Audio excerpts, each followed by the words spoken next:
Welcome back to part 2 of your free time management course brought to you by Professional Futures Limited. So as I mentioned in the introduction, we talked about a number of tips that we will be looking at throughout the duration of this course. So tip number 1 is about eliminating and reducing time wastage so that the time we use is spent in a meaningful manner. Therefore, what we do with our time is key to our own personal objectives.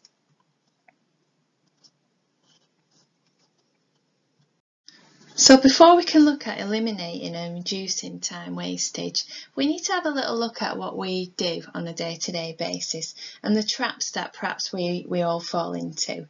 So the first one is crisis management. So this is where we may stagger from one crisis to another.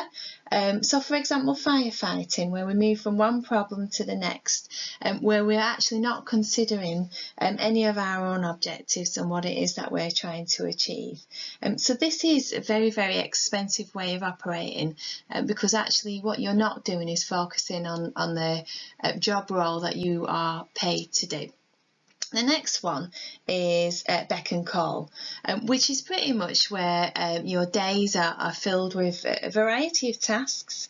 So your time is used up well and good, and it's very, very easy when you're at somebody's beck and call to actually not plan any of your activities. So this is where you actually respond to the demands from other people rather than taking time out to plan your own objectives and to ensure that you actually meet them.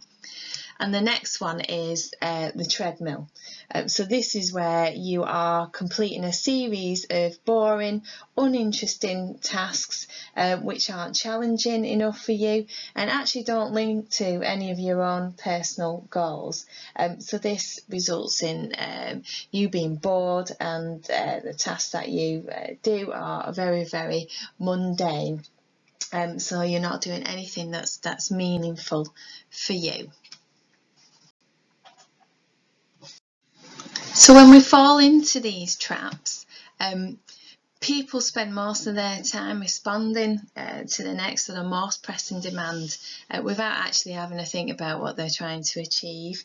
So when you consider what you do on a day-to-day basis, have a think about how often you actually plan your own objectives and set about achieving those objectives on a day-to-day basis. So as a result of this, you may find that you lose sight of your own goals and objectives and actually achieve nothing much at all. So what can we do about getting out of these activity traps that we're all likely to fall into? Well, the first thing is to set goals and objectives, and these are goals and objectives that are important to ourselves so that on a day-to-day basis we feel a sense of value in the work that we do.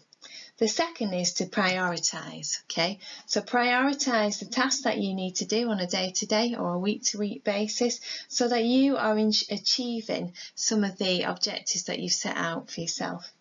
And the last thing is make decisions. Make those decisions based on achieving some of your key objectives, okay? So that's part 2 finished at this moment in time. So I look forward to seeing you in part 3 where we talk about effective goal setting.